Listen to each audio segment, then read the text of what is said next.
Ngayon, mag-test naman tayo ng heating element ng gas dryer. Pero bago tayo umpisa ng mag-test, alaman natin muna kung ano yung mga parts niya. Ito yung thermal fuse niya sa gas dryer. Ito naman yung thermal fuse ng electric dryer. Ito. Ngayon, ang gas dryer, ito yung thermostat niya. Ito yung solenoid valve sensor. Ito. Pwede mong tanggalin ito. Ito. Tapos yung igniter, continuity lang to. Ito. Ito yan. Yan. Tapos yung yan ang igniter. Yung flame sensor, ito, continuity rin yan. Ito, daanan lang ng gas yan na pumunta doon sa loob para magsindi. Ito, daanan ng gas na galing doon sa supply. Ito yung tinatawag na valve niyan. Gas valve. Ito yung adjacent ng gas na papasok diyan. Ngayon, wala akong experience. Hindi ako certified. Pero nakakaintindi rin konti. Pero ngayon, natin tong i-reading natin. Yung sa gas solenoid valve niya, may reading. I-set mo yun sa itong tester mo, itim sa common.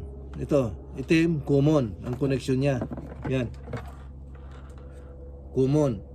Yung pula, doon sa positive. Yung itim, common or negative. Yon.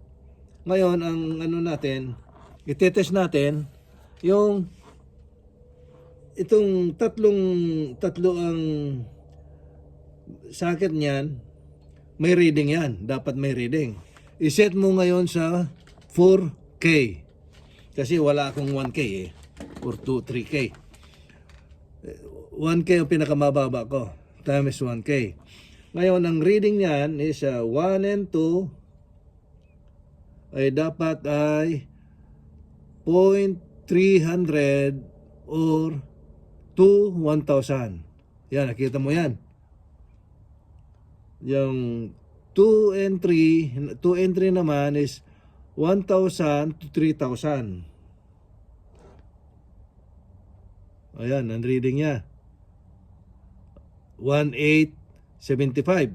Di ba kulang pa ng 2. And ngayon, yung 1 and 2, ang reading niya dapat is 1 to 2,000. 1.00. Yan. Ang reading to 2,000. Ang reading lang dito is 1,333. Di okay, meaning ayos. Ngayon, yung dalawang socket niya is continuity na lang yon. Kaya ilagay mo diyan ngayon sa continuity. Pwedeng sa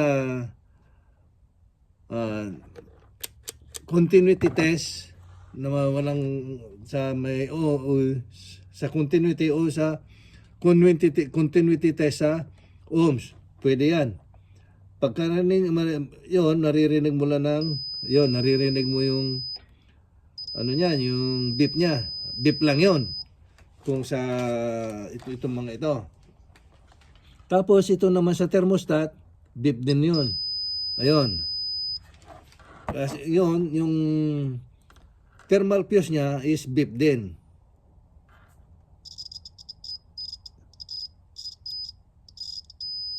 Ayun. Tapos yung igniter niya is continuity rin. Kaya dito mo na ito. Walang positive negative niya yan. Basta yung mga continuity ko naman. Ayun. Ayos yan, di ba? Tapos yung flame sensor, continuity rin. Pwedeng dito, yun, or pwede dito, sa ibabaw. Yun o, yun. Ayun yan. Kasi, kung palitan mo ito lahat, ay mahal. Ay kung halimbawa ito lang nagka-diferensya, thermostat niya, di nakatipid ka pa.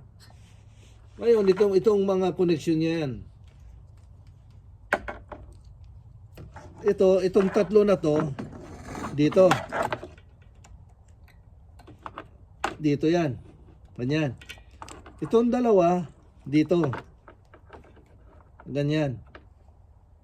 Yan ang ano niya, yan ang gas dryer. Kaya, kung halimbawa, ayos lahat to, di ba? Ayos lahat. Ito, ayos lahat to. Tinesting mo. Pero ayaw pa rin magtuloy yung ilaw niya, yung apoy niya. Dito ang may diferensya.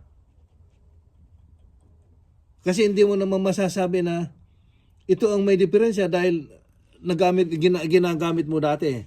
Kaya ito ang may diferensya, yung gas valve. Yan, sana nakatulong sa inyo ito.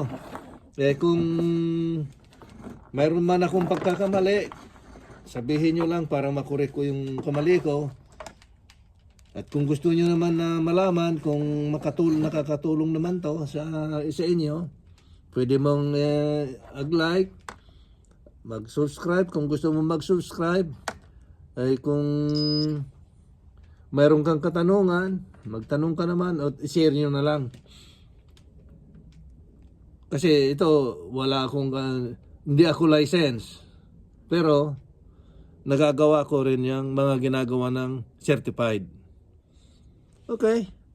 Sana nakatulong sa inyo yan. I-share nyo na lang para makatulong din sa mga kaibigan ninyo. At kung mayroon kayong katanungan, i-comment nyo lang at sasagutin ko kung anong comment nyo. Okay? Sana nakakatulong. Merry Christmas!